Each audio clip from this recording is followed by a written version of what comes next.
नमस्ते। कैसे हो आप लोग? अच्छे हो? गुड। अच्छे ही रहना है। तो कल हमने जो पढ़ा था वो था एक निबंध, समय का महत्व। उन्होंने निबंध भेजा भी था, समय का महत्व, उससे क्या क्या फ़ायदे हैं, उस समय का महत्व क्या है, समय कैसा है, समय बलवान होता है। आपने लिखा और आपने समझा भी। पूरे क्या कहते हैं, पूरे क्लास में हमने उस पर चर्चा की थी। कि चलिए आज हम अपना पाठ शुरू करते हैं। पाठ 12 और नाम है आँख मिचौनी। आँख मिचौनी ऐसे जो गेम खेलते थे, या आँख पे कपड़ा बांध के, है ना, एक चोर बनता है और बाकी सब छुप जाते हैं, उसी को कहते हैं आँख मिचौनी। ओके, तो चलिए पहले मैं पाठ पढ़ूं, फिर देखते हैं क्या करना है, इसमें क्या करेंगे। ठीक है। आँख मिचौनी। बचपन में मैंने बहुत सारे खेल खेले हैं। हमारे मोहल्ले के सभी बच्चे मिलकर खेलते थे। गिल्ली डंडा, पतंगबाजी, कंचे, लट्टू चलाना, सारे खेल अलग अलग तरीके से खेले जाते हैं। मुझे जो खेल सबसे ज़्यादा पसंद था वह था आँख मिचौनी। आँख मिचौनी यानी आँख बंद करके खेल खेलना।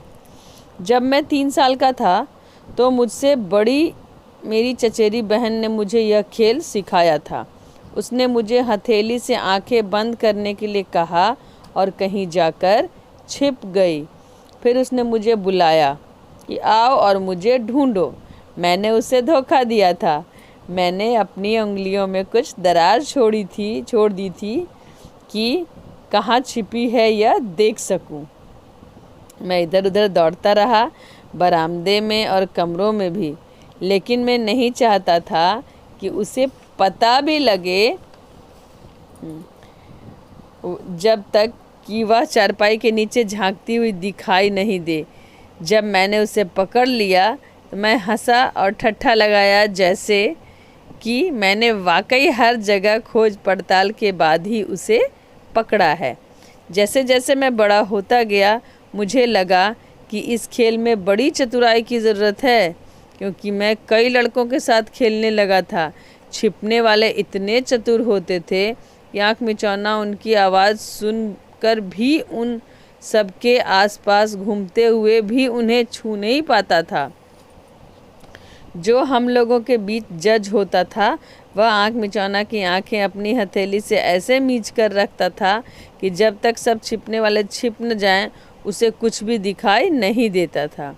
होता यह था कि इस खेल में जो सबसे छोटा था वही अपने से बड़ों को पकड़ने के लिए चुना जाता था। यह भी अक्सर होता था कि बड़े लड़के जब अपने से छोटों के साथ खेलना नहीं चाहते थे तो इस खेल का बहाना करके बहुत दूर भाग जाते थे और कोई दूसरा खेल खेलने लगते थे। कई बार मेरे साथ यह हुआ कि मैं अकेला पड़कर रोने लगता था, लेकिन इस खेल की चालबाजी समझकर मैं इस काबिल हो गया कि गांव के छोटे बच्चों के साथ अच्छे से खेल लेता था। लेकिन इस खेल की चालबाजी समझकर मैं इस काबिल हो गया था कि गांव के छोटे बच्चों के साथ अच्छे से खेल लेता था। मुझे यह मालूम हुआ कृष्ण कन्हैया, राधा और ग्वाल ग्वालिनों के साथ आँख मिचौनी खेलते थे। बड़े होने के बाद भी मैं यह खेल बहुत उत्साह से खेलता हूँ। क्या तुम मेरे साथ आँख मिचौनी खेलना पसंद करोगे? देखो, ये एक बच्चे के बचपन की कहानी है। सबका बचपन है और इनफैक्ट सब लोग आँख मिचौनी खेलते ही खेलते हैं। बड़ा मज़ा आता है ना, आसपास, और अगर नहीं पकड़ पाया तो फिर से चोर बनना पड़ता है ना। तो ये बहुत मज़ेदार है। सबके बचपन में कोई ना कोई खेल, कोई ना कोई याद होती है। तो ये बच्चा है जो अपने बचपन की कहानी बता रहा है, जिसमें ये आँख मिचौनी खेलता था।